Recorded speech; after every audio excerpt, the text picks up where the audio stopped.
And I agree with my good friend, Mr. Neal, about the purposes of this committee. And so what the issue today really is about funding, though, isn't it? I know we get into this pro-life, pro-choice, pro-whatever it is or whatever we're against, and it's become a political issue. It's not really a life issue, is it?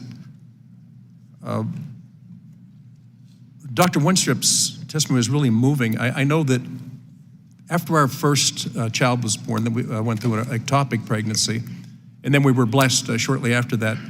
Our second son was born. Now, we didn't need the help of TANF. We wouldn't have qualified for it, but I'm just trying to understand.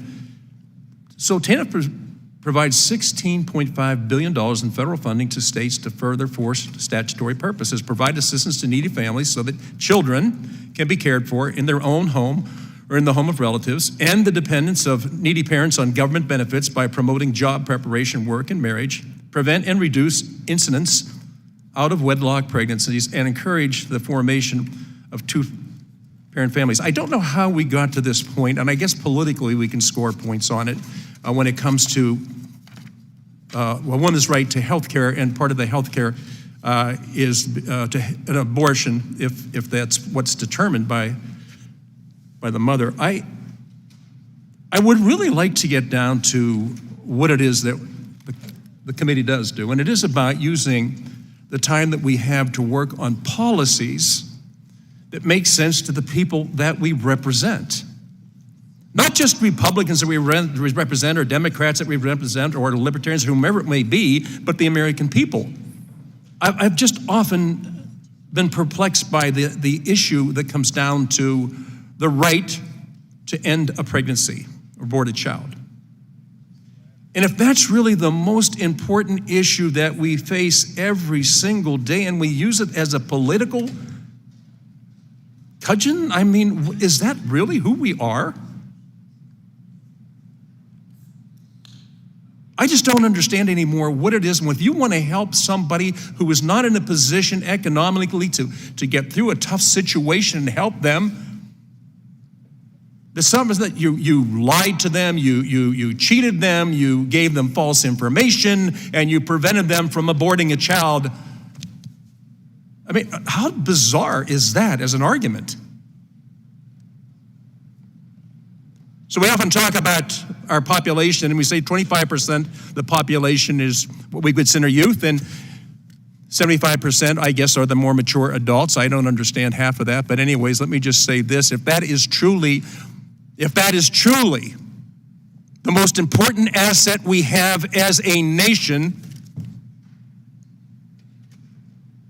then why are we so careless when it comes to political activity as opposed to policy that would make the most important impact on the future generations of America? Yes, there will be a March for Life. And the Supreme Court ruled, when overturning Roe versus Wade, that this goes back to the states individually to make a determination on this, and let those individuals of those states talk to their legislators to come up with policy they think they should have. I love the pro-choice part of what it is we do, hoping that the choice would be life. And I'm going to suggest to every member of this panel today that after we have this discussion again, which is a political cudgel, to take a few minutes out of your day, if possible, to call your mother and thank her for being pro-life. It really enabled you to be here today and to continue this battle, which is senseless to me. If we really are the country we say we are, if we really say we are the nation that we say we are, if we really believe in what it is that we say we believe, why do we have these pointless conversations that we use as a political advantage? I find it absolutely disturbing and has nothing to do with what we do when we come here. We are here representing 750,000 people back home. Could we please talk the right way? And I would say, why would you ever take funding from these centers that help people who are in need? That makes no sense to me at all. Mr. Chairman, I yield back, but I do agree this committee has an awful lot of things to cover. I'm glad we're covering this today, but we have a lot more that we have to get to. Thank you so much. I yield back.